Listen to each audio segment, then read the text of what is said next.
Desde Mendoza, provincia cuyana de la República Argentina, a 1.300 kilómetros de la capital federal y en el camino a Chile desde la localidad de Punta de Vacas, se lleva a cabo la extraordinaria concentración de la secta religiosa Silo, donde se dice que se reencarnará a Cristo en la persona de Mario Luis Rodríguez.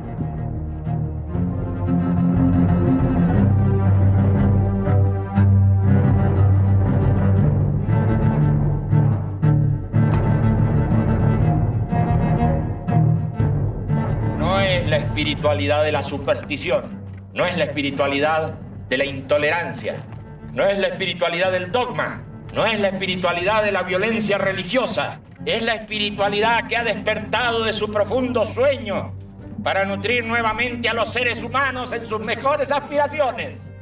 Hay un tema que yo he estado estudiando que se llama la era axial, que son los filósofos, estudiosos que se ponen a estudiar estos siglos, donde surgen los grandes, ¿no? Los poetas, el Buda, las cosas de los hindúes. Y estos mismos estudiosos hablan de que tiene que venir una nueva era. Y ellos lo intuyen, pero lo que pasa es que no saben cómo va a ser, ni quién va a venir, ni cómo. Entonces, claro, si a un tipo de estos le decís, mira, ha venido un señor de Sudamérica, no sé qué, no sé cuánto, y puede ser, no sé qué, mejor si... Y es así, viene de un rinconcito del universo donde menos se espera para que sea una cosa nueva, genuina, auténtica y profunda, ¿me entiendes? No pedacitos eclécticos de aquí y de allá.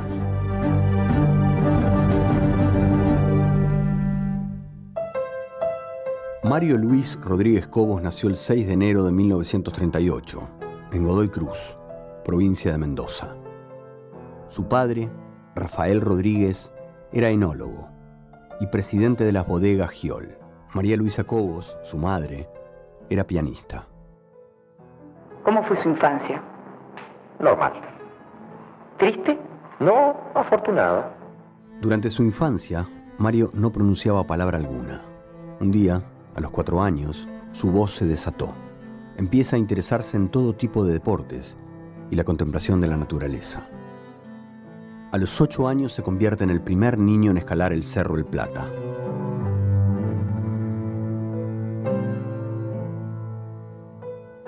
Hizo la secundaria con los hermanos maristas. Su elevado carisma y una temprana habilidad para movilizar personas lo llevaron a presidir la Acción Católica de la Juventud. Recorrió las villas mendocinas. Intentaba adaptar pasajes del Evangelio a la mísera realidad de los pobladores, pero pronto pudo comprobar que esto no ayudaba. Al terminar su bachillerato recibe 4 distinciones, medalla de religión y trofeos al mejor gimnasta, al mejor ajedrecista y al campeón de pelota. Empezó a arrancar a los 15, 16 años, tenía unas construcciones escritas monumentales, ¿viste? Un chico de 17, 18 años no puede escribir esto. Tiene uno que escribió a los 18 años que se llama Ética Existencial, o decir, ¿cómo un tipo escribe esto a los 18 años? Bueno, él lo escribía. Por lo largo de sus brazos lo bautizaron Araña. El pie plano lo salvó del servicio militar y lo introdujo en el oficio familiar, la fabricación de licor. Teníamos una alcoholera familiar y demás, pero que hacía sus cositas, vendía farmacias, vendía a distintos lados. Silo, después de tener una educación con los hermanos maristas, decide explorar un poco el terreno universitario. En el terreno de la leyenda se habla de clases magistrales suyas en el aula magna, aparentemente por el despliegue de conocimientos que él llegaba a hacer durante esos momentos. Se habla de profesores sorprendidos también. Así como llega, se va, después de ese periodo, dice algo así como ya di lo que podía dar y bueno, decide seguir su camino hacia otras direcciones. Usted de joven me contaba que empezó a viajar. Yo debo haber tenido 19 años, algo así. Y entonces me largué a lo más inmediato, a lo más contiguo, a Chile. Y de Chile empecé a subir por la puna de Atacama casi, y seguí hasta Perú, y empecé a tomar camioncitos, ese tipo de cosas, y llegué a Colombia, bien. Después me fui a Europa. Me quedé particularmente en Nápoles.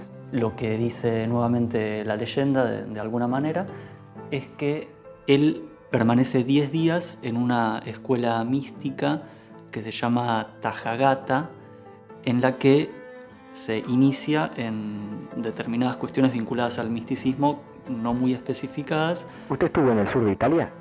Sí, estuve de pasada, unos pocos días.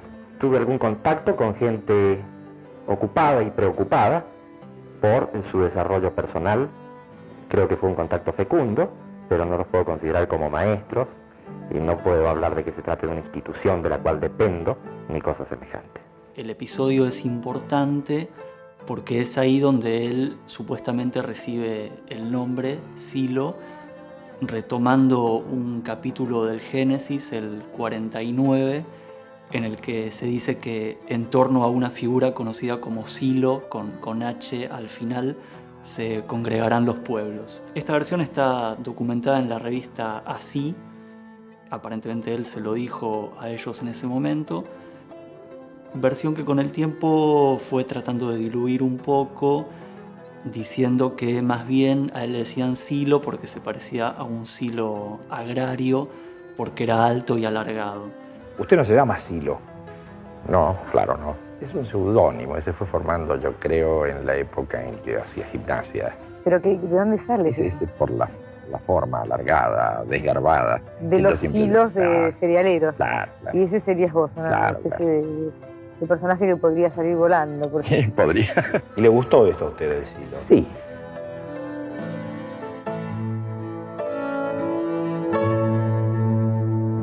Por primera vez en la historia, una generación de algún modo aparece y se manifiesta. De distintas maneras, pero siempre con una especie de cosa de rebelión. Había un no acuerdo con el mundo que habían pintado. Una década en donde la juventud explotó de pronto en distintas partes del mundo. En ese momento no podemos hablar de siloísmo, ni siquiera tenía nombre de movimiento. Se llamaba La Cosa. En 1962, Silo empieza a formar grupos de estudio en Mendoza. Eran grupos que estudiaban qué pasaba con uno, qué pasaba con el medio inmediato, qué pasaba con la situación mundial. Nos abocábamos a eso, pero cuando hablo de grupos hablo de, qué sé yo, de 7 personas que se reúnen en un garaje. Era lo que hacíamos. Él empieza en un país periférico, e incluso en una ciudad periférica, porque no es en la capital de Argentina. Empieza él personalmente a interesar a gente en el asunto. Uno advertía inmediatamente que estaba frente a alguien distinto, distinto en su modo, en su estilo incluso, en su estilo personal. Luego eso se empezó a organizar y tener un poquito de estructuración, de organización. Y surgió Cronos. ¿Cuáles son los objetivos de su prédica? La pacificación, la no violencia, el amor, la paz y la explicación de las posibilidades del despertar. Los objetivos que planteó Silo fueron siempre los mismos y se mantuvieron hasta hoy, que es la transformación simultánea del individuo y de la sociedad. Esos conceptos en los 60 eran un tanto abstractos. Los conceptos de simultaneidad, los conceptos incluso de fracaso. Digamos, salir de las ilusiones provisorias, de los sentidos provisorios. Ese es el sentido que el negro da al fracaso. El fracaso de esas ilusiones vanas. ¿Cuál es su máxima aspiración, Silo? La realización interior, pero ¿de quién? Suya, por supuesto, pero esto ya es tan usada esta frase que ya ha perdido todo sentido, ¿no es cierto? A mayor trabajo interno, mayor exigencia a el trabajo en el mundo. O sea, que lo nuestro vaya hacia el mundo, que lo nuestro siempre termine en otros. Era persona a persona la comunicación con la gente. Se trabajaba de modo muy vistoso, llamando la atención para que se notaran. Uno iba, por ejemplo, iba a difundir, conversaba con la gente, pero uno podía entrar a un bar y hablar con la gente y empezar a explicarle qué era esto, el siloísmo. Y le preguntábamos si estaba conforme con su vida, qué pensaba sobre el sentido de la vida, si había encontrado el sentido de su vida. Bueno, en fin, preguntas que tenían que ver con los temas que nosotros estábamos tratando sobre todo, porque en la primera etapa se hizo mucho hincapié en la transformación del ser humano. Bueno, se trataba de simplemente sumar, hacer un evento con miles de personas y al otro día se fueran a su casa, sino que eso tuviera proceso. Y trabajábamos básicamente reuniones, retiros de 1 mes o de 2 meses y retiros de 5, 6, 7 meses. Los retiros que hace Silo por el interior van ganando adeptos y también van ganando repercusión, un poco por lo poco que llegaba a saberse del perfil de esos retiros, que muchas veces incluían exigencias físicas y psíquicas fuertes para quienes participaban de ellos y chocantes para quienes los miraban desde afuera. Y luego viene el retiro largo de Jujuy, ¿cierto? Y ahí se está en total 9 meses. Cuando termina ese retiro hay un ataque. La gente ametralló la casa que se había construido en un gesto así casi de barbarie, ¿no? Y dijeron, bueno, hemos sepultado otro grupo indeseable o alguna cosa así. En aquella época ese grupo juvenil comenzó a hacer sus estudios y al poco tiempo ya se encontró confrontando con el poder establecido. Un tema recurrente en la historia nuestra ha sido lo que podríamos decir las acusaciones. De todos se nos ha acusado. ¿Qué haces ahí? ¿Qué estás metido? ¿No te metas? ¿Me entiendes? Entonces, eso hoy que es tan débil, como si hubieran tantas opciones interesantes, en aquella época había que contrarrestarlo, ¿no? Y el siloísmo de alguna manera también es una doctrina que derrumba muchas creencias. Entonces eso complica las cosas porque las creencias son algo que están agarradas con cemento armado en la gente. Luego vino la época de Onganía, mucha confrontación, mucha persecución y claro, mucha gente nuestra detenida. La Dirección de Inteligencia de la bonaerense les hace un seguimiento durante 8 años. A raíz de los informes resulta bastante obvio que se les hace un proceso de observación bastante prolongado y eso se filtra a la prensa. Por ejemplo, se dice que no son barbudos quienes participaban de esos retiros, pero que al mismo tiempo estaban en una finca que se parece a la de Boris Karloff. Se juega un poco con lo que se sabía y lo que había que completar desde la ficción. Para los de la izquierda, nosotros éramos como gente de la CIA. Para los de la derecha, imagínate. Había mucha distorsión de lo que se planteaba. No se entendía bien qué es lo que buscábamos y lo que queríamos. Mucha gente adhirió al movimiento. Por supuesto que en aquella época se dijo que eran hippies. Claro, si lo mal visto era el hippismo, eran hippies. El hippismo en realidad nunca participó de nuestras cosas. No lo entendió. En realidad no hemos visto que haya simpatizado mucha gente nunca.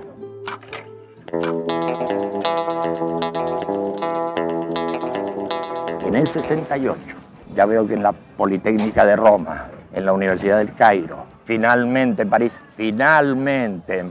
y no al comienzo, ahí veo explotar esa dialéctica generacional que simplemente había visto en pequeños círculos y todo aquello ahora tomaba un carácter psicosocial.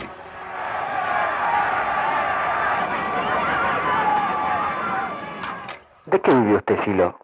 Bueno, he sido gerente de una alcoholera hasta el 1 de enero de este año, cuando me retiré a la montaña en Punta de Vacas.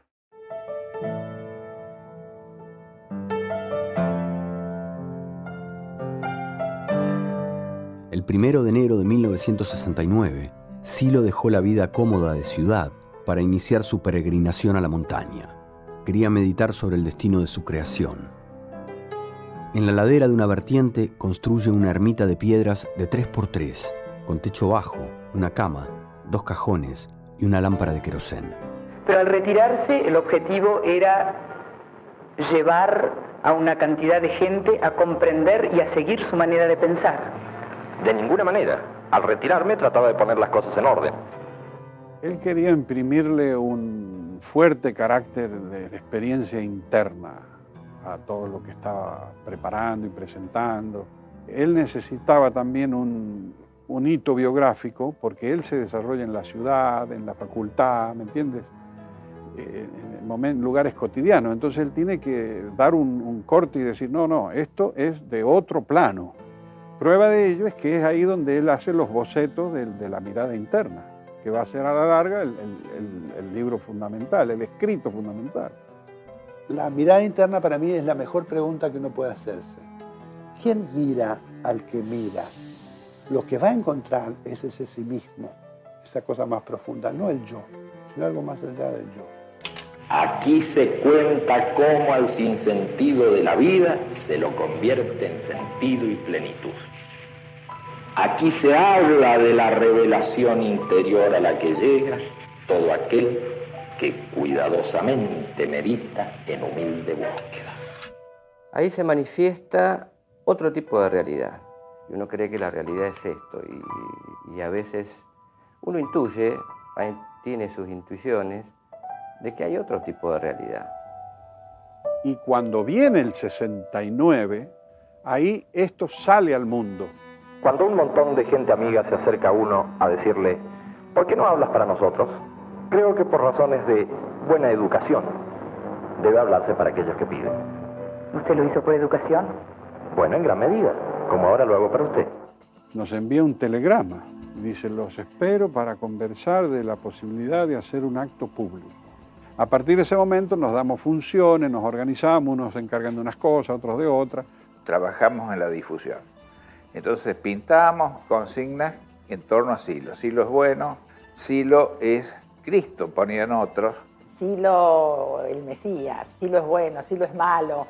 Alrededor de ese eje se hizo una difusión muy novedosa. En muchas paredes de Buenos Aires leemos siga Silo, vea Silo, lea Silo. Ahora estamos con Silo. Silo, ¿por qué la gente debe seguirlo? Al contrario, no debe seguirme.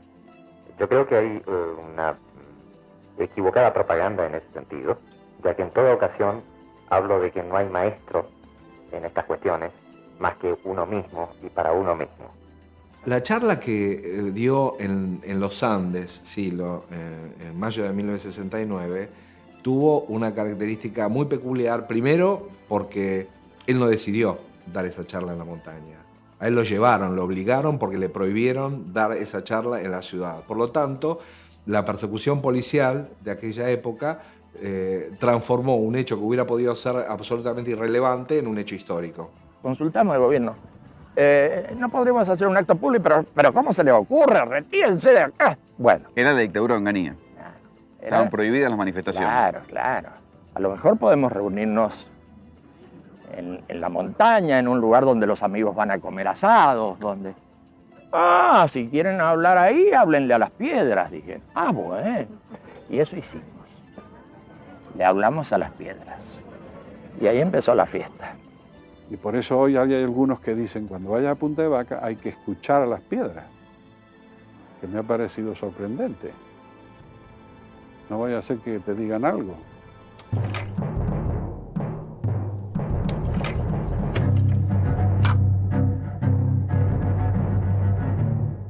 Y has venido a escuchar un hombre de quien se supone se transmite la sabiduría. Has equivocado el camino, porque la sabiduría no se transmite por medio de libros ni de arengas. La sabiduría está en el fondo de tu conciencia como el amor, está en el fondo de tu corazón.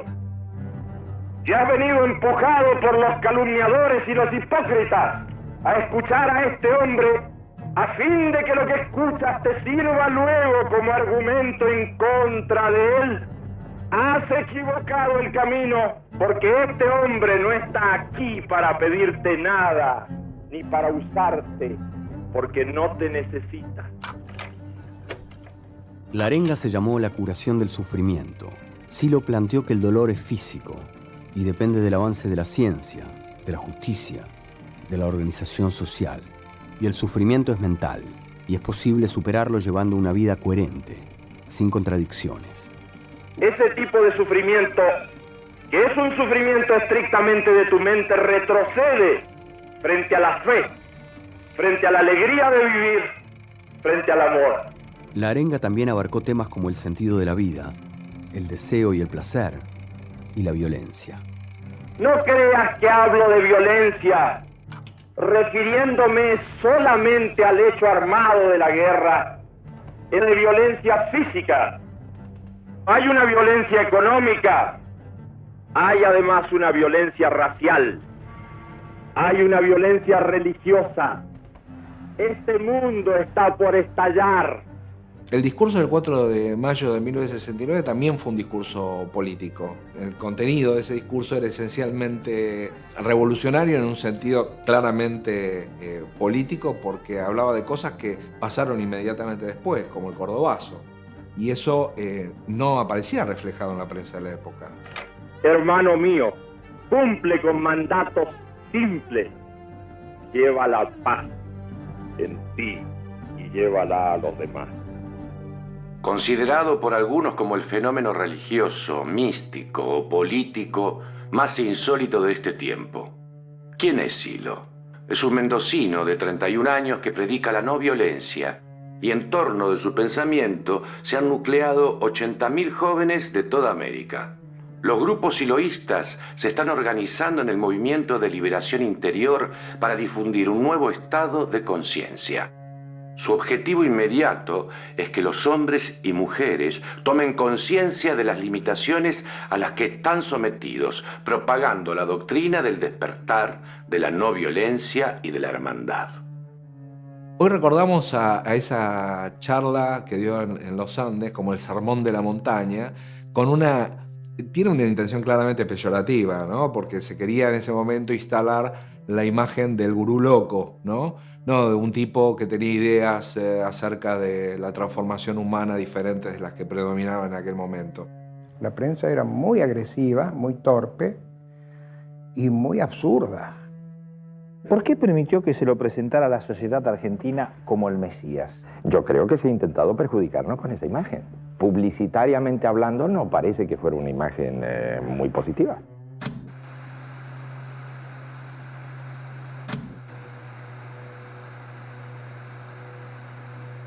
Silo intenta hacer una arenga en una propiedad privada a 20 kilómetros de San Salvador de Jujuy, un lugar conocido como Yala, pero la policía impide el acto. ¿Silo, usted se considera un fracasado? En gran medida, sí. ¿Por qué? Entre otras cosas porque no puedo llevar adelante la prédica que me he propuesto, merced al tipo de prohibiciones públicas que todos conocemos. Y después se impidieron las distintas presentaciones que sí lo intentó en Córdoba, en un barrio obrero, el barrio de Yapeyú. Tampoco se pudo hacer, ibas al lugar y te encontrabas con que estaba la policía ya ocupando. Silo, ¿usted ha venido a Buenos Aires exactamente con qué objetivo? Bueno, he venido invitado por mis amigos para hablar el 31 de octubre a las 19 en Plaza 11. Pienso que este va a ser el último intento. Fuimos a Plaza 11 en Buenos Aires, la misma historia. Y ahí tuvimos que correr porque vino la policía y fue una cosa grosera como siempre. En 1969, en Jujuy, en Córdoba y en Buenos Aires, hubo gases y detenidos, pero no conferencia. Esa ha sido una constante de las presentaciones públicas de Silo. Represión o intento de ocultamiento, o ambas circunstancias. Un oficial de policía hace su aparición en la puerta donde Silo dictó su conferencia de prensa. ¿Me permite por qué la actuación policial oficial? Bueno, por la explosión que se escuchó, nada más. Nada más que por eso, nada más. Como era un movimiento inclasificable, tanto la derecha como la izquierda lo consideraban un enemigo potencial. ¿Por qué? No sabían de qué se trataba. Entonces la ignorancia, hija directa del prejuicio, hizo posible que se unieran desde la Unidad Popular de Chile a la derecha más reaccionaria en contra de esta misma agrupación que estaba formada por centenares de personas. Eran los momentos iniciales, ¿no?, del movimiento en Chile. Las ideas de él, incluso hoy, cuestionan fuertemente el sistema, los valores del sistema en realidad. ¿Su relación con la Santa Iglesia Católica cómo es? No es buena. Mi punto de vista es que siempre la Iglesia Católica ha estado detrás, criticando a los militares. No, este señor no nos conviene, esta prédica no nos viene bien. ¿Qué decían de ustedes? Y nosotros seríamos una secta para ellos, una secta satánica o cosa por el estilo. Satánica, está jodido. Claro, satánica. Me parece, por las cosas que he leído de él, sobre él, que he podido escuchar, poco comprensible para nuestra mentalidad, quizás vinculado al pensamiento esotérico de las sectas esotéricas, gnósticas. ¿Es usted sectario? ¿Ha sido sectario?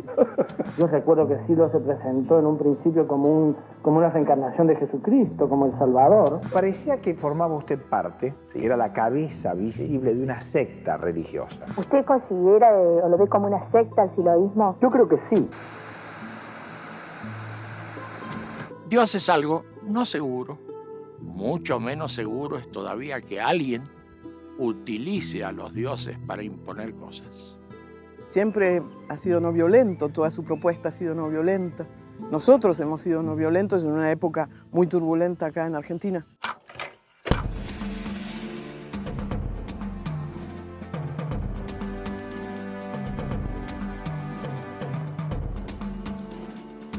Y yo recuerdo un primer movimiento político que este hombre formó en la década del 70, creo que se llamaba Poder Joven.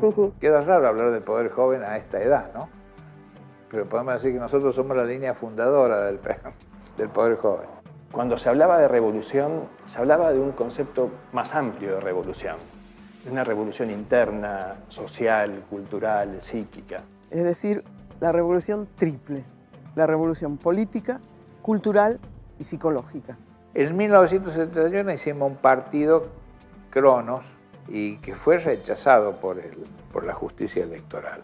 Que en algún momento se habló de que atentábamos contra el ser nacional, ser con mayúscula, el ser nacional, y nosotros mirábamos. Bueno, eso se le dijeron a todo el mundo. Claro, nosotros buscábamos cuál era el ser nacional. Era un problema para nosotros poder saber en qué estábamos.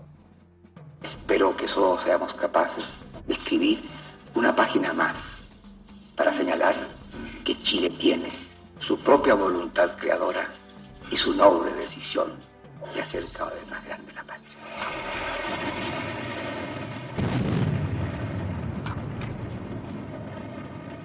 En Chile, por ejemplo, hicieron sus verdaderos campos de concentración y metieron gente nuestra en Pisagua, en el norte de Chile. A mí me metieron preso 17 veces. ¿Iba preso por qué? Y por desorden público. Ajá. Bueno, a principios de los 70 la organización entra más allá de las persecuciones que se venían haciendo o de los seguimientos que se venían haciendo, entra ya en una lista negra de lo que es el tercer peronismo, en particular la mirada de López Rega, que los indica como una organización prohibida. Cuando López Rega tenía en sus manos prácticamente la suma del poder, en una reunión con 500 amigos, en la Casa Suiza fuimos 500 detenidos, lo cual es un escándalo. ¿En qué cabeza puede caber que en medio de una conferencia aparezcan unos tíos llenos de ametralladoras y metan a 500 presos por estar en la conferencia? Así que la cosa es complicada, como lo ven ellos, o como lo vieron ellos. En esas épocas, a ver qué época era, 1975, ametrallaron a 2 de los nuestros en plena vía pública, en la calle, a la luz del día. Un joven de 25 años que en ese momento rendía su última materia de Derecho, y otro más de 27, pues así, simplemente, pues fueron barridos. Así que cárceles, persecuciones. Es una larga historia de persecución, pero fea.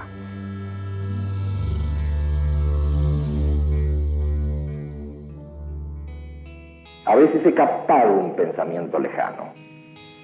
A veces he descrito lugares que nunca visité. A veces he contado con exactitud lo sucedido en mi ausencia. A veces una alegría inmensa me ha sobrecogido. A veces una comprensión total me ha invadido. A veces una comunión perfecta con todo me ha extasiado. A veces he roto mis ensueños y he visto la realidad de un modo nuevo. A veces he reconocido como visto nuevamente algo que veía por primera vez. Ya nos habíamos metido en las montañas, habíamos ido a la selva, entonces ahora buscamos un lugar llano, plano, el centro del país, en Córdoba, donde instalamos un centro de trabajo. En una casa, en un lugar muy particular, llamado Sal si puedes, se hizo un retiro que también hizo de algún modo historia. Allí por primera vez se habló de lo que eran las disciplinas y los oficios. Y eso terminó al final, después de los trabajos, terminó también mal. Por el contexto social, cada vez que llegaba una camada nueva y salía la anterior, nos metían presos. Esto pasaba cada 15 días. Y ya ahí en febrero hubo un problema. Los sindicalistas entraron en la época de las 3 hayas, el año 75, amenazaron con armas, ataron, incluso privaron de la libertad a 2 compañeros que se habían demorado en irse. Una señal importante para decir esto ya no puede continuar por motivos externos. El negro dijo, bueno, comienza la etapa de normalizar la vigilia. Ya no quedaba mucho lugar a dónde ir. Podíamos haber ido al sur, al Polo Sur. Y nos fuimos de acá y caímos en el mar Egeo. Y ahí instalamos en Corfú otro centro de trabajo. En ese centro de trabajo pudimos trabajar sin ningún tipo de problema. Además, estábamos ya cerca de nuestros amigos de Europa. Corfú fue el primer gran encuentro internacional.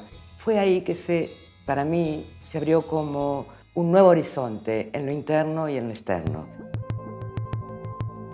En Europa ya estábamos trabajando mucho más intensamente porque necesitábamos contar con aparaterío adecuado para esas investigaciones. Y eran las investigaciones del fenómeno paranormal. Pues y ahí es donde por primera vez Silo desarrolla el tema de la psicología trascendental. Según nos explicaba él, de alguna manera el hombre está dormido porque sus ensueños le van cubriendo la realidad. Entonces lo que se va haciendo con el siloísmo es descubrir esos ensueños para ver en cuánto influyen en mí y me impiden ver la verdadera realidad. Fenómenos muy controvertidos como la sensación, la percepción, los sueños, la hipnosis, los estados alterados de conciencia, etc., recibían una explicación coherente y elegante. Y empezamos a estudiar la imagen. Ahí se desarrolla la teoría de la imagen. Y eso es una teoría psicológica compleja que hoy unos pocos ya están incorporando al ámbito de lo oficial en materia de psicología. Construye, por así decir, esta herramienta de su psicología desde las funciones básicas de la vida, como lo plantea él en Psicología 1, hasta el contacto con lo profundo en Psicología 4. Se fija un momento de maduración de la doctrina siloísta clave. Es como si dijéramos que hay un antes y un después de ese punto de partida con el estudio de psicología. Después, en el 76, se resumen los trabajos de escuela en Canarias, lo que se llamó Canarias. Cerramos este momento de la escuela de estudio porque vamos a hacer una acción muy fuerte hacia el medio. Las dictaduras militares ya estaban instaladas en toda América.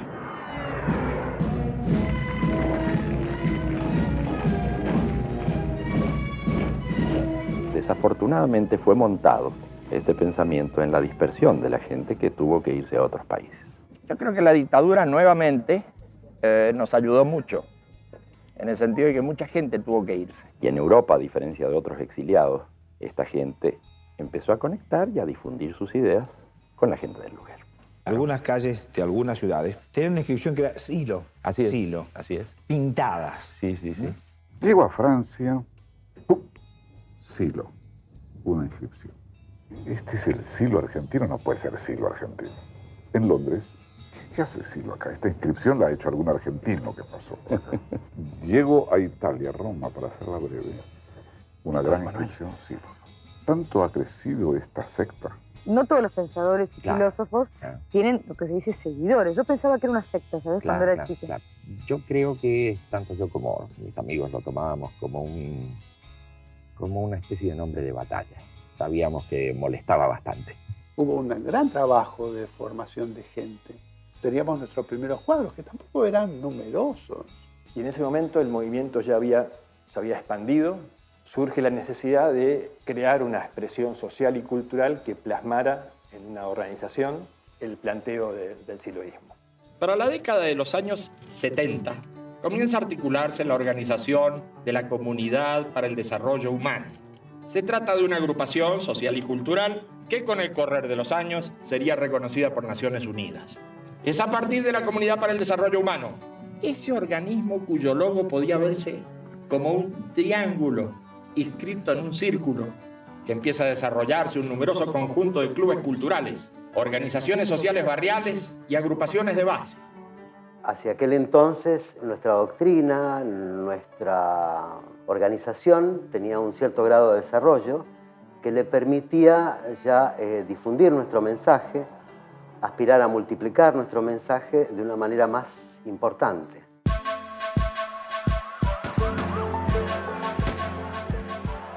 Ya se advertía, por lo menos para nosotros, se advertía muy claramente los indicadores de una desestructuración creciente. Se iban disgregando valores, referencias, antiguos valores y referencias que hasta ese momento eran indiscutidos.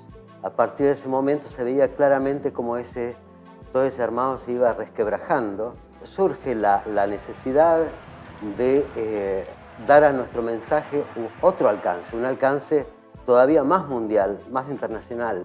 Empezamos a movernos con ese asunto de la misión del 80. Toda una gira por Europa, por Estados Unidos, por el Asia, por Latinoamérica.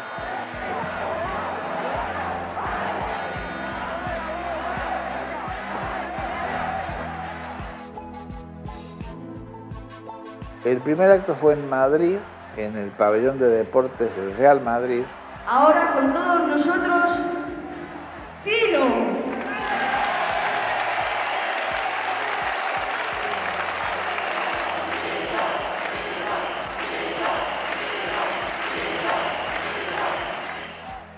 Hay mucha gente que pregunta, ¿por qué ustedes hacen lo que hacen? Lo hacemos como supremo acto moral. Nuestra moral se basa en este principio. Trata a los demás como quieres que te traten.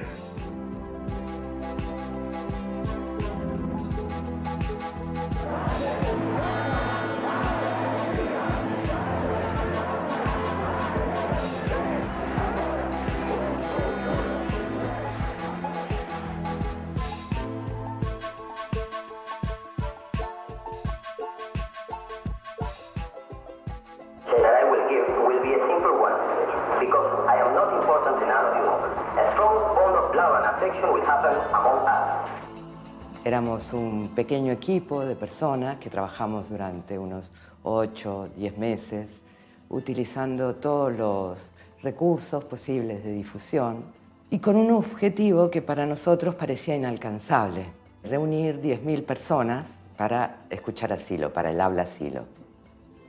Y bueno, llegó el 1 de noviembre, que era el acto, y había un ciclón ese día, fuera de estación en Bombay, y con vientos huracanados, alerta meteorológico. Luego, durante el día, empezó a amainar el viento y a la tarde empezaron a llegar las personas, los invitados, los convocados. Cuando vimos la oleada, el mar de gente que iba llegando al evento, o sea, para mí fue impresionante. Se reunieron más de 12.000 personas en la playa de Chowpatty Beach a escuchar a Silo.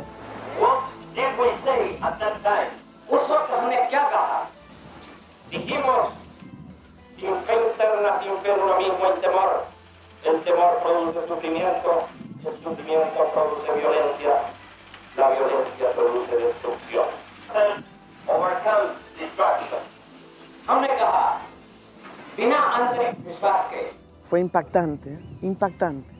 El trato de la gente hacia él, reconocerlo guía y maestro. Es muy extraño que una persona de una civilización aparentemente tan diferente tenga esa capacidad de llegada o haya tenido esa capacidad de llegada con el pueblo de India.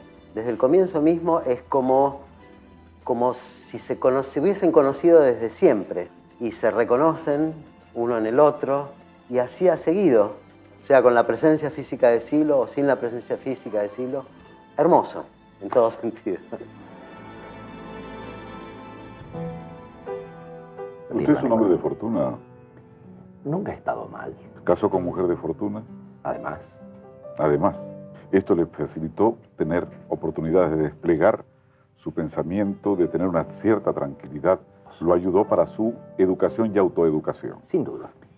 Silo expandía su mensaje por el mundo, pero Mario Rodríguez también tenía una vida privada. Mientras estallaba el fenómeno Silo, Mario se casó con la mendocina Luisa Cremaschi, su novia desde hacía 10 años, primera figura en el Ballet de Santiago de Chile, que había heredado de su familia varios campos vitivinícolas. Mario fue padre a los 41 años. Sus hijos, Alejandro y Federico, crecieron con el consejo de hacer de sus vidas lo que quisieran y desarrollarse lo más posible. En 1986, la familia abandonó la agricultura. Compraron departamentos y una playa de estacionamiento. Una economía media alta, sin apremios ni lujos. Y desde las tranquilas calles de Chacras de Coria, este pensador perseguido y desconocido se preparaba para un inesperado reconocimiento. Antes del esfuerzo de la perestroika ya estábamos en contacto con algunos académicos soviéticos de la época que constituían en parte el campo de la disidencia. Y Gorbachov encarnó eso en gran medida. Mikhail Gorbachov escribió el libro Humanismo y Nuevo Pensamiento, donde comparaba sus ideas con las de Silo. La relación entre Silo y Gorbachov se puede calificar de amistosa, de mucho respeto mutuo. Quisiera que me contaras, antes de terminar nuestra reunión, sobre tu viaje próximo ahora a Rusia. Ocurre que me han invitado de la Academia de Ciencias de Moscú a dar una conferencia acerca de mi pensamiento, de mi punto de vista. Yo les dije, feliz de la vida, pero sin mucha exigencia, porque el tema es difícil y yo vengo del campo.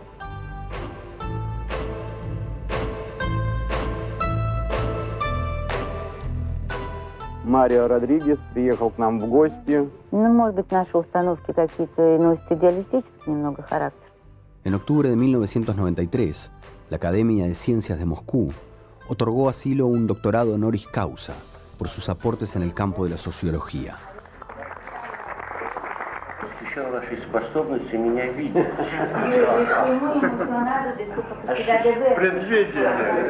Mucha gente dirá que es humanista, porque la palabra humanismo puede resultar decorativa. ¿Te interesó o resulta un poquito pesada? Gracias, señor. Hay que acostumbrarse.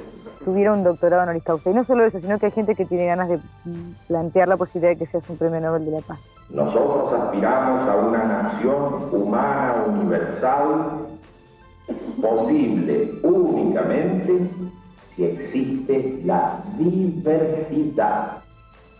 El influjo político de Silo también llegó a África. El presidente de Zambia, Kenneth Kaunda, se declaraba humanista pero no permitía la celebración de elecciones libres.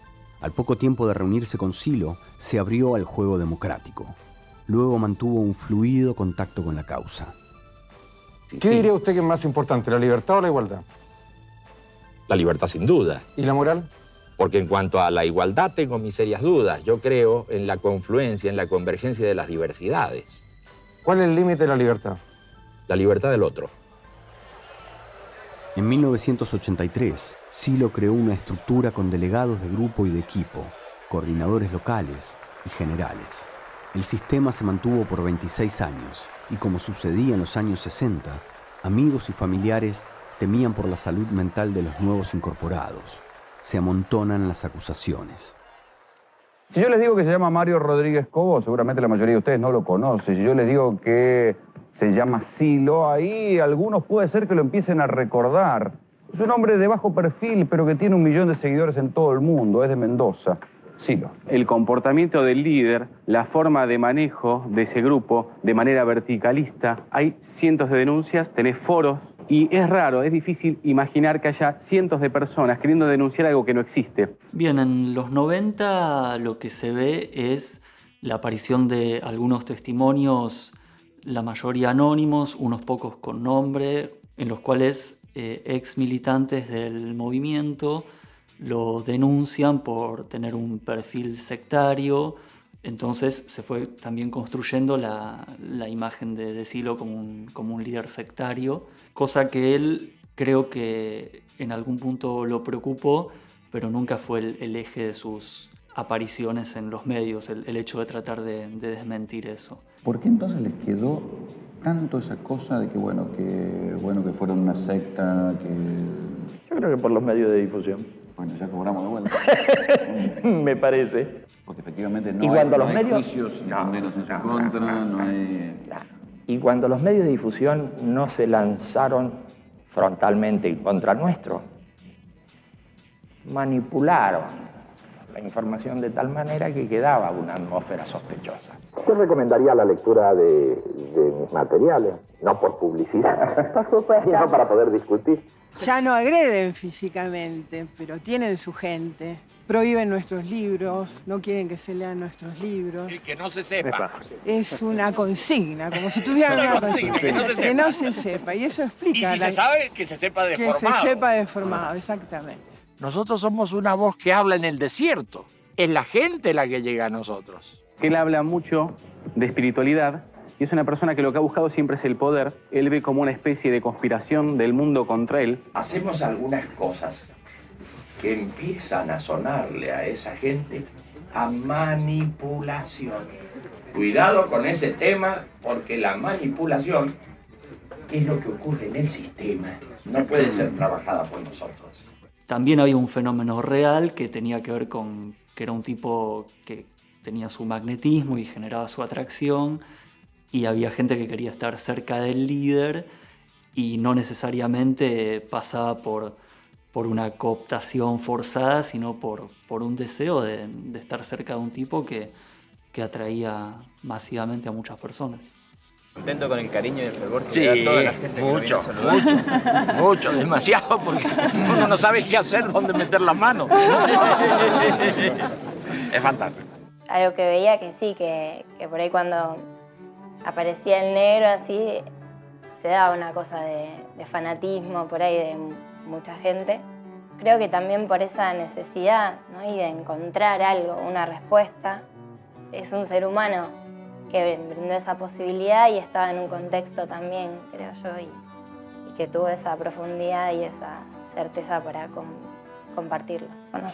Y tenemos una calidad humana mucho más elevada de lo que pensábamos. Y todos miramos al costado y decimos, pero con eso... Y sí. Sí, mire la cara de los otros y vea que no es...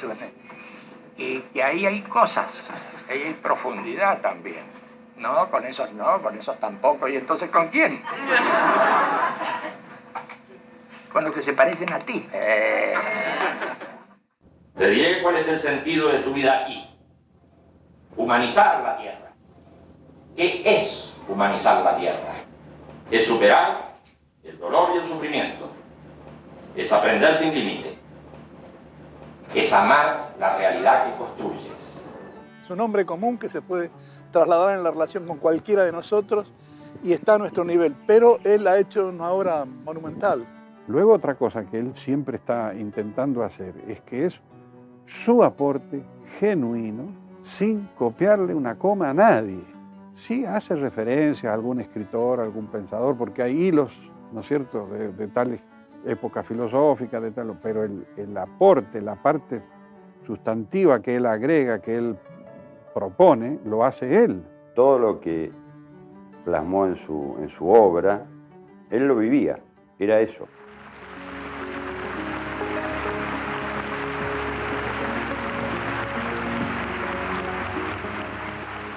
No es solamente una doctrina intelectual en donde uno entiende por qué lee, sino que es una forma de vivir y de hacer, en donde uno no solamente lee eso, sino que va aplicándolo a sí mismo y van comprendiendo una nueva forma de vivir. Hay una diferencia muy grande entre la percepción interna del siloísmo y la percepción externa. O sea, la gente que sabe poco del movimiento no entiende muy bien cuál fue la obra del siloísmo. En cambio, es algo indiscutible para quienes tuvieron algo que ver con el movimiento, participaron o siguen participando. O sea, hay como un abismo entre la percepción interior y la percepción exterior. Él estuvo solo siguiendo un interés de que esto le llegue a la gente. Esto que él hizo es para los demás, para que los demás se encuentren con una producción, ¿cierto?, y que les sea útil. Sí lo hizo para mí como una gran síntesis de muchos pensamientos y experiencias. Y lo mejor es que hay muchos puntos de vista acerca de lo mismo y siempre cada vez que lo lees te cambia. Es como decir, bueno, esto yo lo leí antes, pero ahora estoy leyendo otra cosa, ¿no? Porque habla sobre experiencia, muchas cosas. Por lo general, lo mejor es saber estar abierto para experimentar lo que dice, experimentar con el otro. Usted contó una fórmula muy fácil para definir. Sí. Yo soy escritor, y es cierto, mostrar el libro es eso. Sí, claro. Pero bueno, pero también hay que ver qué escribe uno. Yo no tengo ningún miedo en decir que mis escritos son ideológicos. Hoy está muy mal vista la palabra ideología. Esperé encontrar algo realmente fuerte, radical, que tuviese realmente esos elementos aterradores que se suponían. Y me he encontrado con algo bastante más convencional y hasta fome, diría yo, de lo que esperaba. Seguro. No vi ninguna cosa que pudiéramos calificar de extraordinaria en términos de hacer un llamamiento a algo insólito. Me pareció que había una multitud de pequeñas ideas o medianas ideas, y muchas de ellas bastante convencionales. ¿Cuál es la esencia, si es que la hay, de su pensamiento y en virtud del cual tanta gente lo sigue, lo congrega, lo escucha, lo lee, etcétera? Podría decirle que como idea ética principal está aquello de trata a los demás como quieres que te traten y todo va a marchar mejor. Eso parece que se ha dicho antes. Sí, 2000 años antes de Cristo ya empezó a decirse, sin duda. Es muy llamativo que prácticamente no haya ningún tipo de estudio académico, ni hecho por historiadores, antropólogos, sociólogos, acerca de la relevancia de este movimiento y lo que significó en la historia, por lo menos, de las ideas y de los movimientos sociales de los 70. Yo creo que si hay 2 o 3 estudios realizados sobre esto, que es un fenómeno súper interesante, estoy exagerando. Bueno, no es habitual que alguien que reflexiona desde Mendoza logre 1 millón de personas que compartan su pensamiento en el mundo. Digo, no hay otro caso en Argentina. No creo que haya una cosa así. Si no eres indiferente al dolor, Научись относиться к другим так. leer anderen te behandelen op de wijze. Ciò che pensi deve coincidere con ciò che senti. If you are indifferent towards the pain and suffering of others, Sans pas poser quatre questions. a lidské společnosti. Son remerciés en ton intérieur. Está con nosotros el señor Mario Rodríguez Cobos. Un hombre sin lugar a dudas polémico y que no nos deja en claro muchas cosas. ¿Le molesta o lo gratifica o no lo quiere, a lo mejor por usted mismo, porque le parece demasiado que le digan que es el fundador del movimiento humanista? Como se conoce para hoy? nada, me parece... ¿Esto es correcto también? Es correcto. Es un reconocimiento de un hecho que a mí y a mis amigos nos parece de cierta importancia. Nada se puede hacer con las acciones que terminan en uno si no terminan en otro. El humanismo tiene muchas formas de expresión. Los partidos políticos humanistas es una.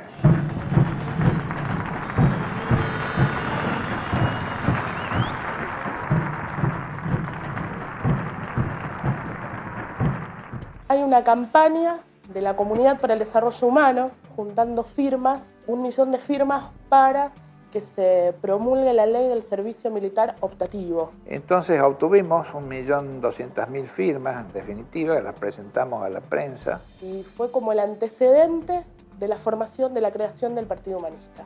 Recién ingresábamos a la democracia y sentían como que justo cuando se había logrado la democracia, habíamos superado el golpe, salíamos con un partido diciendo la democracia empieza ahora. Con lo cual queríamos llamar la atención de que democracia no eran solamente las elecciones, sino la actividad del pueblo organizado para conseguir objetivos.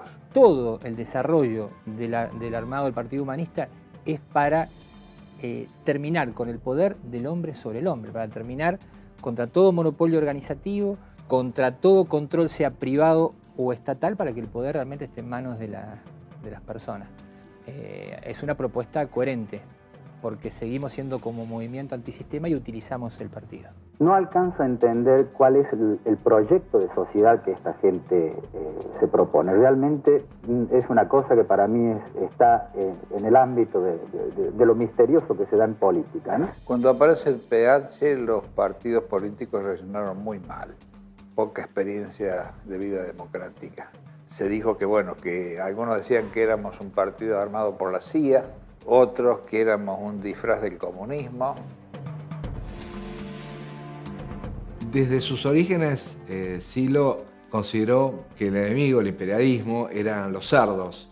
Y los cerdos perduraron porque en los 80 fueron parte de una campaña muy visible contra el Fondo Monetario Internacional, en donde veíamos a unos chanchitos muy bien dibujados, en donde el Partido Humanista de esa manera expresaba su repudio, ¿no?, al Fondo Monetario Internacional.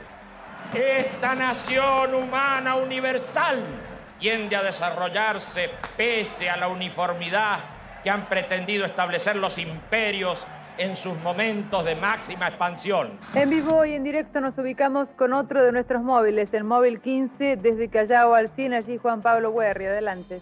Va a hablar quien es el líder de este partido humanista, quien lo fundara hace 30 años en Mendoza, conocido como Silo Mario Luis Rodríguez Cobo. Silo hará entrega del libro naranja. Nos consideramos constructores de un fenómeno político-social absolutamente nuevo. Hay un principio muy simple que tenemos los humanistas, que es cuando tratas a los demás como quieres que te traten, te liberas. Y puede sonar muy simple esa frase, pero no es usual que se use en los ámbitos políticos. Lo que más importa es que tengas sensibilidad, ¿no? Porque de expertos estamos llenos, pero de sensibilidad pocos.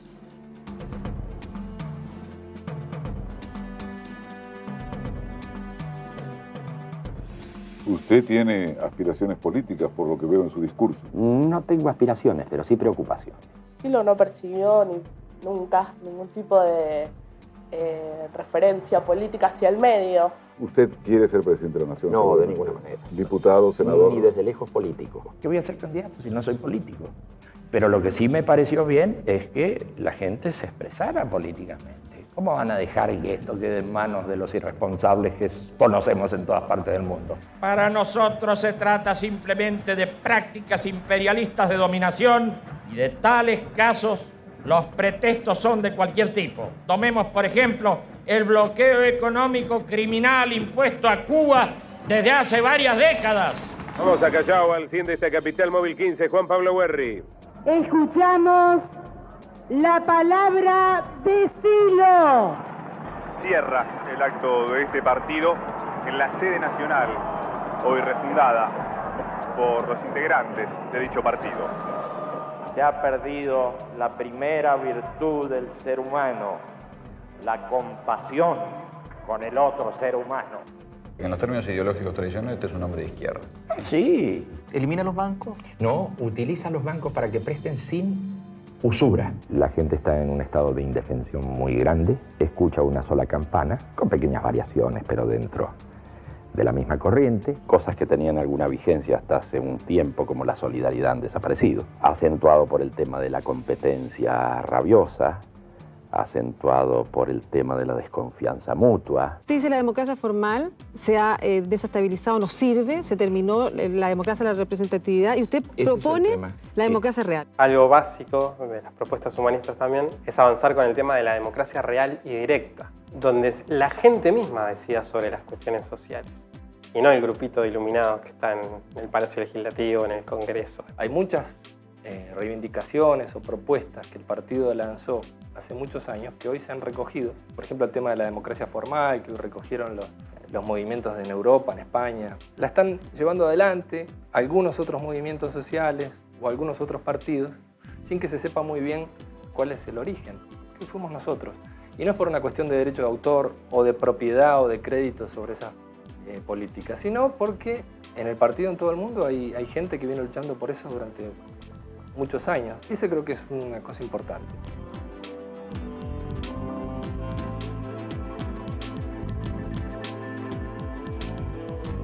Han pasado los años, han pasado casi 30 años, y Silo sigue reuniendo gente alrededor de él, sigue siendo un líder y se ha transformado casi en un mito. Seguidores de Silo provenientes de distintas partes del mundo se encontraron en Punta de Vacas y recordaron el 4 de mayo de 1969. Con este tema regresamos después de la pausa. El carismático intelectual convocó a más de 1.500 personas de todas partes del mundo. Su pensamiento generó adeptos en más de 60 países. De muchos de esos lugares llegaron al mismo lugar de reunión de hace 3 décadas para rendirle homenaje a su maestro. Aquí estamos de nuevo. Y en esta situación que nos toca vivir, reconocemos el triunfo provisorio de la cultura del antihumanismo y declaramos el fracaso de nuestros ideales que no se han podido cumplir. En mi caso, enseguida interpreté que realmente no habíamos logrado lo que queríamos lograr. Usar la palabra fracaso es lo menos convocante y lo menos publicitario que uno puede imaginar. ¿Cómo decir? Lo menos seductor. Nosotros somos fracasados. Ah, muy bien. Eso no lo vamos a escuchar. Pero los triunfadores de hoy no tienen asegurado el futuro, porque una nueva espiritualidad comienza a expresarse en todo el mundo. Fracasó nuestro ideal, pero también estaba dando la pauta de que este sistema así no podía seguir por mucho tiempo más. Si hoy tenemos que declarar nuestro fracaso, también tenemos que anunciar a una nueva civilización que está naciendo, la primera civilización planetaria de la historia humana.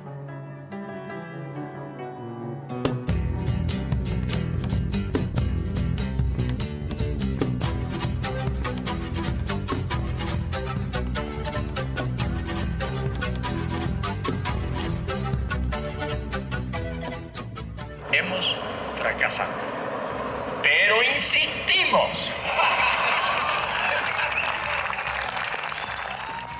Hemos fracasado, pero insistimos. Y bueno, ahí abre el futuro de vuelta, pero en general no creo que lo haya cerrado antes, sino que era un momento de proceso. Un pequeño proyecto que no había resultado y que se seguía adelante con el proceso mayor. Fracasamos el objetivo, pero el resultado no es lo más importante. Lo que es importante es lo que hacemos. Ahora lo vamos a hacer realmente si lo sentimos. Hemos fracasado y seguiremos fracasando. Una y mil veces. Porque montamos en alas de un pájaro llamado intento, que vuela sobre las frustraciones, las debilidades y las pequeñeces.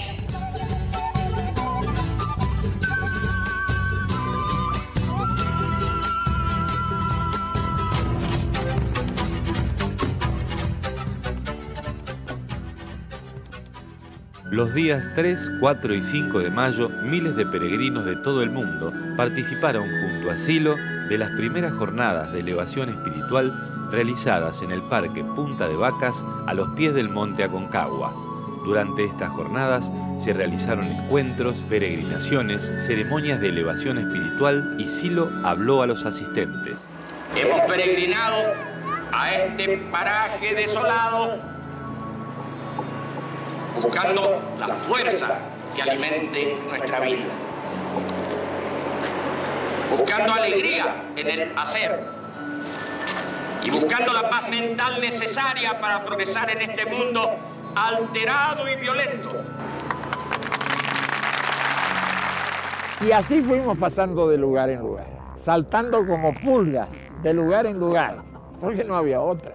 Y se empezaron con construcciones más estables, a las cuales hemos llamado parques, salas, salitas. Poco a poco se fueron erigiendo en distintos puntos esas construcciones más definitivas.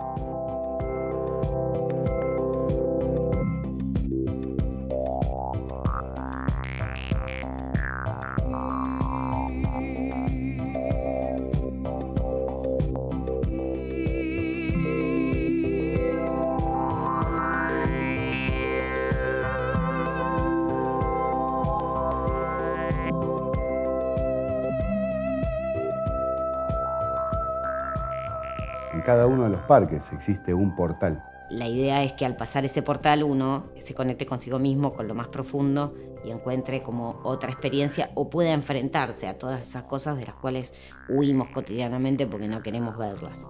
Después está la fuente, que es de origen hindú, que es el Jyotirlinga, que es la unión de lo femenino y lo masculino, no solamente desde el punto de vista sexual, sino en sus características esenciales, espirituales. Y por supuesto el monolito, ¿no? Con su izaje, su posicionamiento, su verticalización, su plataforma. Simboliza la conexión entre el cielo y la tierra. Luego está la sala, lo que sería el ámbito de meditación, que tiene 4 puertas, totalmente vacía por dentro, que es el lugar de meditación, el lugar donde se hacen también ceremonias. Los parques son espacios muy particulares. Son espacios de reflexión, de estudio, que se van conectando alrededor del mundo.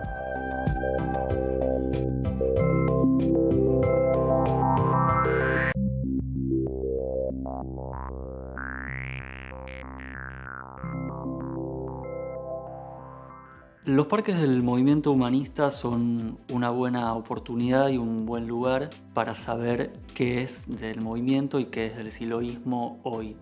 En un rincón puede haber una ceremonia de casamiento, en otro puede haber una ceremonia de pedidos, de deseos que tienen que ver con lo personal, con lo laboral, etc. Y bueno, evidentemente un lugar en donde la gente va a reafirmar su fe en el movimiento, a pasar un buen momento y también a organizarse de acuerdo a los próximos pasos a dar en lo que es el siloísmo y en lo que es el movimiento humanista. Aspiramos a que los parques de estudio y reflexión se conviertan en faros de la humanidad. Llega mucha gente por ahí con mucha perturbación. Entonces se da una recomposición psicológica también. Y en medio de este mundo cada vez más violento, cada vez más inhumano, esa violencia se va a ir acelerando y en algún momento la gente va a necesitar tomar contacto con otra cosa. Si la sociedad sigue teniendo como principal valor el dinero y la materialidad y el individualismo, grandes capas de la población van a ir sintiendo cada vez más un vacío en su interior. Entonces va a ser necesario que haya lugares donde la gente puede ir a reconducir su vida. Cuando el sistema caiga, los parques van a aparecer como esos lugares para algunos será un refugio, para otros será un lugar de reparación interna y para las nuevas generaciones un lugar donde empiecen a formarse en otros valores.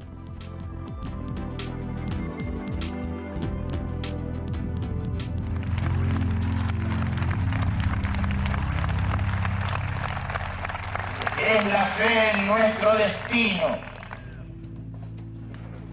Es la fe en la justicia de nuestra acción. Es la fe en nosotros mismos. Es la fe en el ser humano, la fuerza que anima nuestro vuelo. Porque no es el fin de la historia, ni el fin de las ideas, ni el fin del hombre. Porque no es tampoco el triunfo definitivo de la maldad y la manipulación. Por eso es que podemos intentar siempre cambiar las cosas y cambiarnos a nosotros mismos.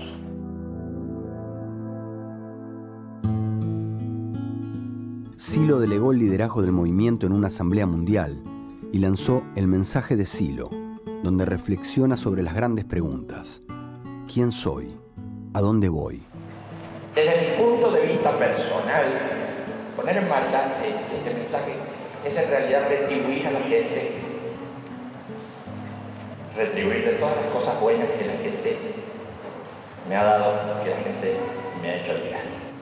El mensaje surge en un momento de cerrazón del futuro, en un momento de desesperanza, de violencia, y él lanza este mensaje que es místico, fundamentalmente místico. Porque según decía, en los momentos más cruciales de la humanidad, el ser humano empieza a dejar de lado ciertas cosas, ciertos valores, ciertas creencias que se caen y empieza a mirarse a sí mismo hacia adentro. Y el mensaje surge en ese contexto. A mi forma de ver, lo que el mensaje de Silo expresa es algo evolutivo. Me parece que Silo trata de decirnos que hay que evolucionar y que lo que estuvo haciendo a lo largo de toda su vida fue tratar de transmitir, viendo la diversidad de las personas y de las culturas, encontrar la forma que le encaje a todos para ir hacia la misma dirección, esto de evolucionar.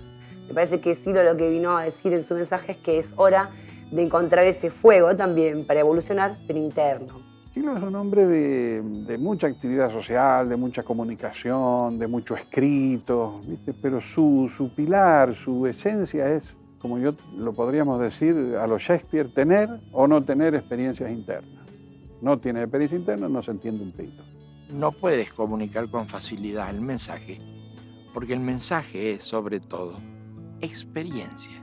Pero ¿cómo explicas una experiencia que el otro no ha tenido? Las experiencias, sobre todo las experiencias que nos interesan tanto, que son las experiencias de cambio. Ese tipo de experiencias que se dan como en otro espacio. Esas que todos hemos tenido y que no solemos tener en cuenta, que nos olvidamos de ellas. Son experiencias muy reveladoras en las que nosotros profundizamos. El buen conocimiento lleva a la reconciliación.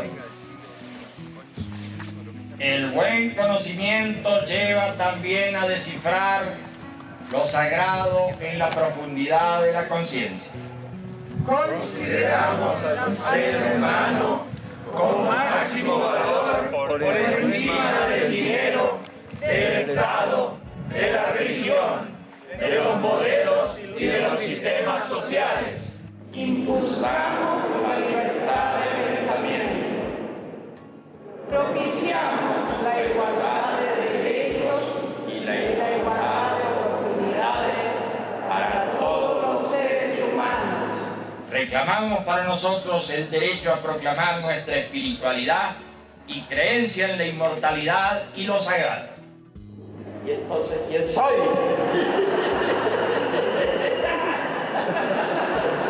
Pero ¿cómo puede ser? Yo soy, claro, como una piedra, como algo fijo. No. Eso me enseña muchas cosas, me crea problemas, es cierto, pero también me enseña muchas cosas. Él a alguien le dijo en algún momento dado, dice, no he dejado pasar un día de mi vida sin hacer trabajo interno. Y uno cree que lo tenía servido por su manera de ser. No, él desde chico empieza. Un mensaje muy breve, muy pequeñito, con un librito muy chiquito también, que habla del camino, que habla de, qué sé yo, la vida cotidiana. Ese es el librito que nosotros pasamos y le decimos a la gente, medite este librito, fíjese si en este librito están las cosas que a usted le resuenan como cosas importantes en su vida. Es raro para la gente, digamos, ¿no? No se juntan en un local, es como bastante divertido como lo plantean. Pero sí planteando el tema de si es una religión, si no es una religión, eso es religioso como algo peyorativo, digamos, ¿no? El negro lo definió el mensaje como, el mensaje es una especie de espiritualidad que no sabemos qué es. Perfecto, entonces ya tenemos problema para todos lados porque generalmente se trata de encasillar. Bueno, esto es un libro, esto es un no sé qué, y esto es algo vaporoso que resuena en el corazón, digamos. El mensaje como propuesta, ¿no? Sería para mí como una búsqueda, ¿no? Hacia lo interno y hacia las posibilidades del ser humano, que son muchísimas y que recién creo que estamos tomando contacto con eso, recién. Es bueno para vos y es bueno para la humanidad y estás aportando al mundo. Eso es lo importante. Para mí, ¿no? Después, si es una religión, si es una secta, carajo. Que digan lo que digan y está bien. Nosotros somos muy ceremoniales. ¿Tienen rituales? No sé si exactamente rituales, pero ceremonias. Ceremonias como en la vida civil. En la vida civil hay ceremonias para todo. Ceremonias laicas. Pero la gente no lo reconoce. La gente no reconoce que se casa por ceremonias, que iza la bandera con una ceremonia. Es mi complemento.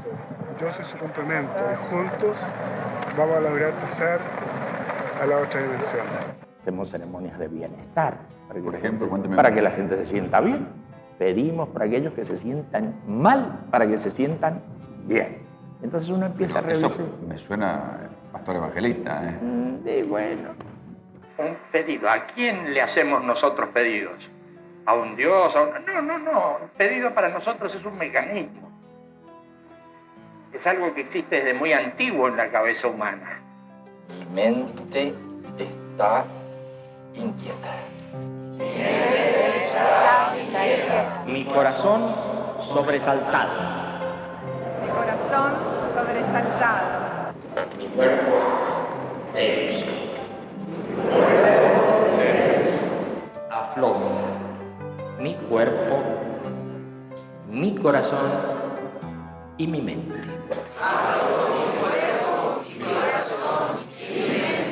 Concentremos la mente en lo que necesitamos que se cumpla realmente.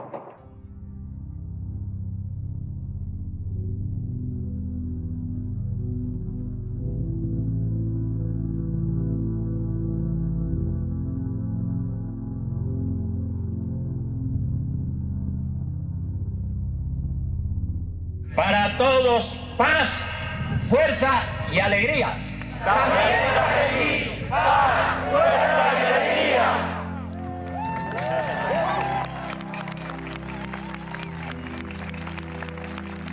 Estamos listos.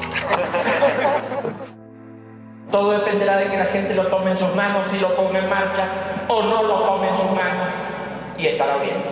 La comunidad del mensaje de Silo es un grupo de personas que se reúnen semanalmente para hacer alguna de las ceremonias que están en el libro del mensaje de Silo. Siempre tratando de intercambiar desde la experiencia, porque la experiencia siempre es válida. Las teorías uno discute, siempre puede justificar cualquier cosa. Si no hay una cierta atmósfera entre la gente, y eso tampoco se puede reglamentar, tiene que haber buena atmósfera. Entonces algunos hacen una experiencia linda, otros regular, y otros dicen, ¿y para qué he venido acá? 30 kilómetros. Bueno. Es de libre interpretación, es de libre organización, y los seres humanos no estamos muy acostumbrados a la libertad. Es difícil ser libre, es muy complicado. Aspiramos que nuestra vida no sea una cosa chata, movida por lo inmediato, por lo que vemos, sino que tenga una dimensión espiritual. Para mí es una posibilidad de tomar contacto con otros espacios y de compartir con otros eso también. Y eso es liberador. Y creo que eso es lo que la gente está buscando cada vez más. Está buscando afecto y sentido. ¿Qué sentido tiene la vida? ¿Qué sentido tiene estar acá, en este mundo, en este plano? ¿Qué pasa después de morirnos? ¿Qué pasa con la muerte? Así que para mí el mensaje es eso y no podría hacerlo sola. Yo siento que es en conjunto.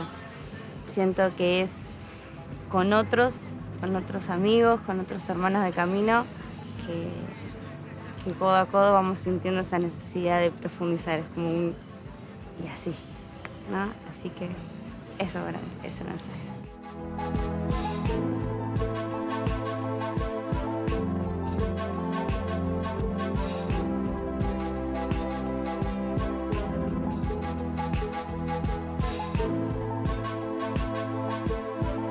Muy bien, ¿qué otras cosas hemos hecho? En los años 70 Silo abrió lo que denominó la escuela, desarrollando las 4 disciplinas, 4 vías de acceso a lo profundo. La experiencia tuvo que interrumpirse por el clima social y político de la región.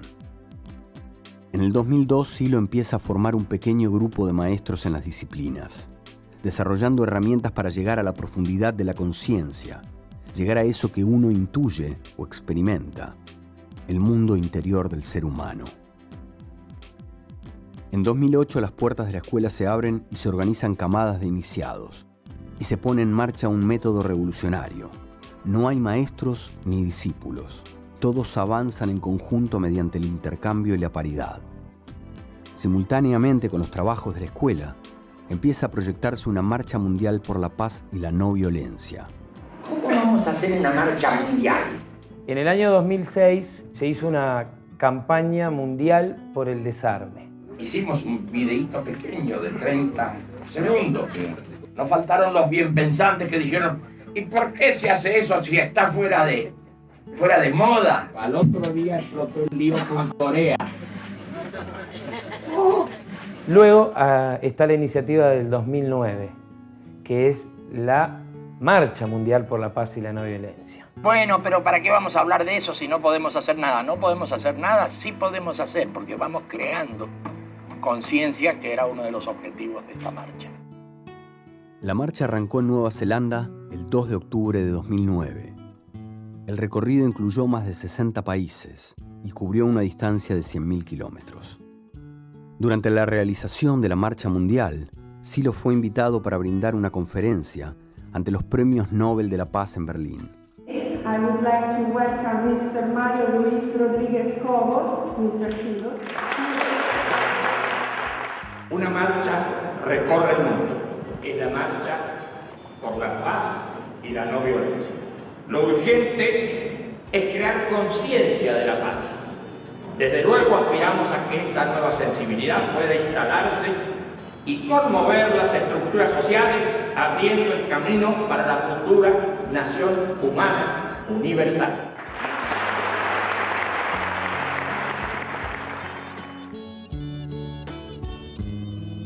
La última aparición pública de Silo fue el 2 de enero de 2010 en Punta de Vacas, al realizarse el cierre de la Marcha Mundial.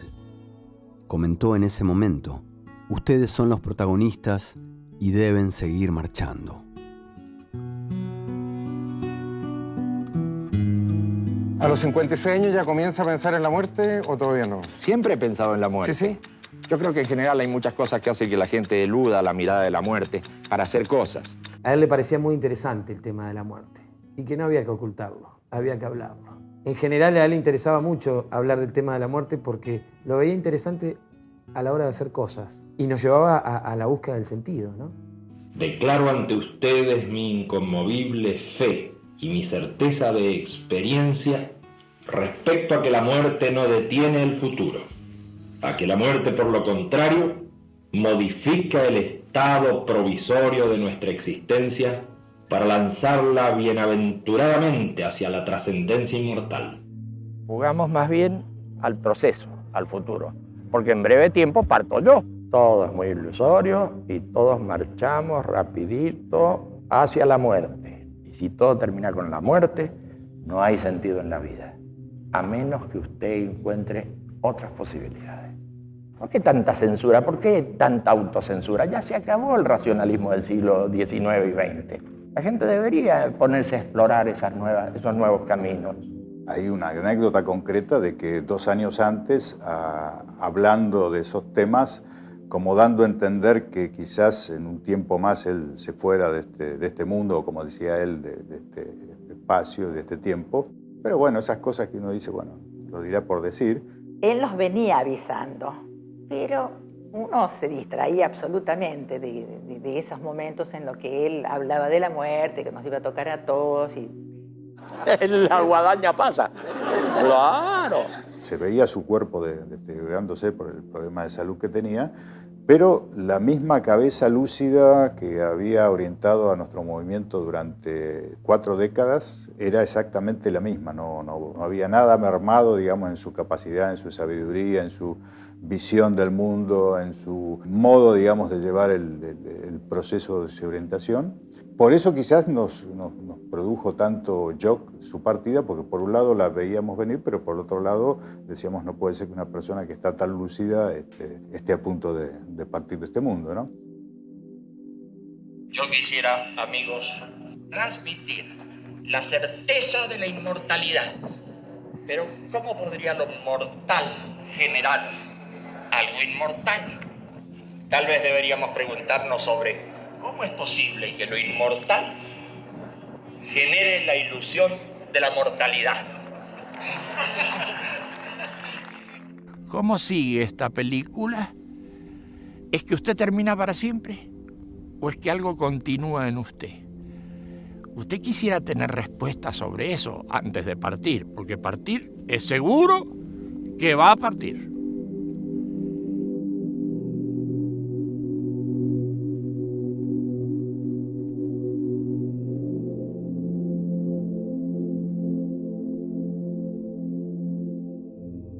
Esta mañana falleció Silo, el reconocido pensador y líder espiritual argentino, fundador del movimiento humanista. Mario Luis Rodríguez Cobo murió a los 72 años en su casa de Chacras de Coria, muy cerca de Mendoza, su ciudad natal. Estaba acompañado por su familia y sus amigos y sufría una grave enfermedad. Había rechazado someterse a diálisis a pesar de esa dolencia. De mi obra no creo que sobreviva nada, porque... ¿Y qué rescata lo más importante, por lo menos? Yo creo que la obra misma es un pretexto de comunicación con la gente.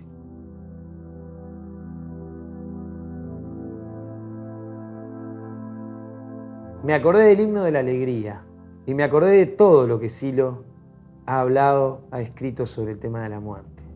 Y yo definiría al 16 de septiembre, si tuvieras la posibilidad, lo definiría como el Día Mundial de la Inmortalidad.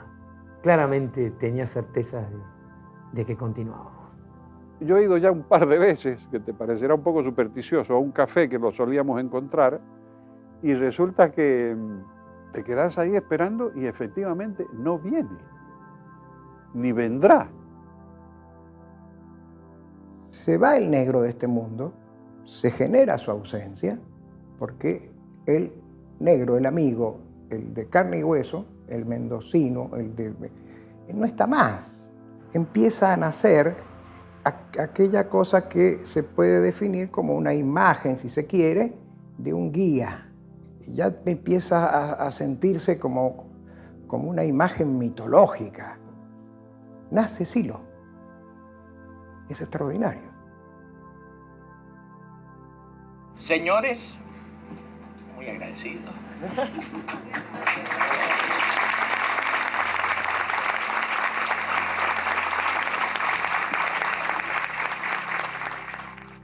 Me cuesta pensar a Silo como alguien que haya dejado muchas cosas al azar, incluso las cosas que parecen dejadas al azar o impensadas, él las pensó bastante bien.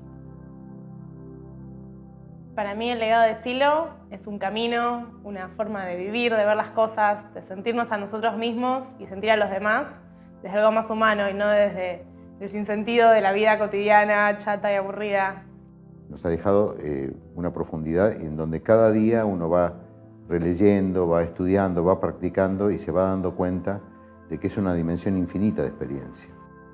Él me mostró el camino, cómo recorrer del sufrimiento a ser libre y feliz. No digo que soy 100% libre y feliz, pero que estoy en un 80%, por ahí, por ahí. Hay una frase que se ha repetido muchas veces y que es muy simple y que dice gracias, Silo. Un sentido de agradecimiento. Y es que se da gracias. Yo puedo hablar por mí y por algunos que conozco. Pero acá hay todo un legado de ideas que no son pocas y muy importantes. Así que obviamente, gracias, muchas gracias, Silo. Y así fue como llegamos al momento actual. No hemos llegado al momento futuro todavía, pero vamos a llegar.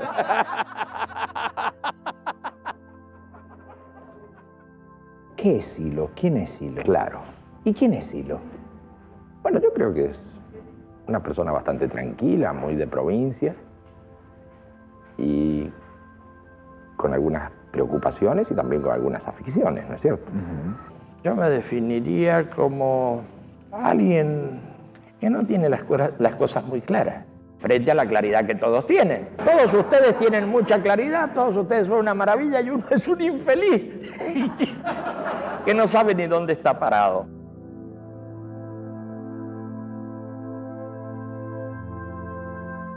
Para mí fue un amigo, un guía espiritual, un trabajador incansable. Él sigue siendo, ¿no?, muchas cosas. Muy querido, por cierto.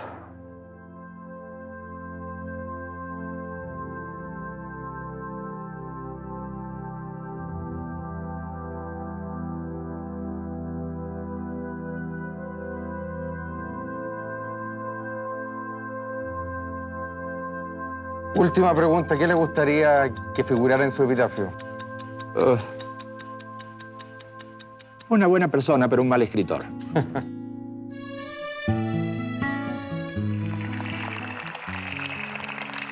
Estamos al fin de un periodo histórico oscuro y ya nada será igual que antes.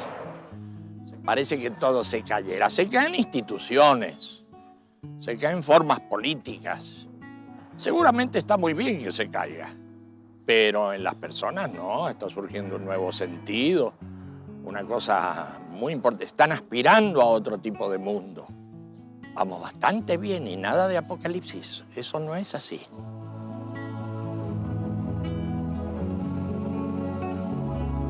Abrigamos una gran esperanza hacia el futuro. Creemos que está cambiando el mundo muy rápidamente y sobre todo que está cambiando la conciencia de la gente. Vamos a vivir a pesar de los fundamentalismos, a pesar del irracionalismo, a pesar del fascismo. Por primera vez estamos en condiciones de cambiar el ritmo de los acontecimientos.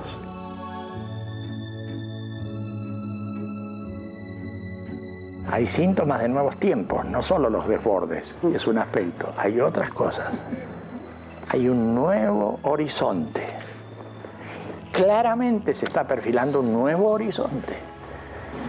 Queremos llamarle un horizonte de poesía en la práctica, bueno, como quieras. Pero se está abriendo otra frontera mental, sin ninguna duda.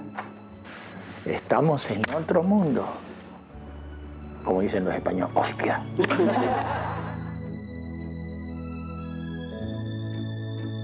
Yo quisiera compartir con todos esta certeza profunda que dice: lo sagrado está en nosotros. Creo que algo muy bueno ocurrirá cuando los seres humanos se encuentran el sentido, tantas veces perdido y tantas veces reencontrado en los recodos de la historia. Para todos, paz, fuerza y alegría. También para ti, paz, fuerza y alegría.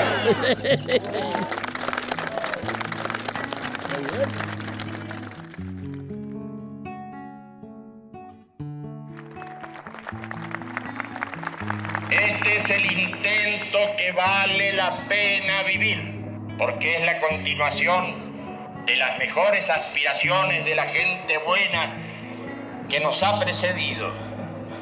Es el intento que vale la pena vivir, porque es el antecedente de las futuras generaciones que transformará al mundo.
terminó el acto, quiere decir eso.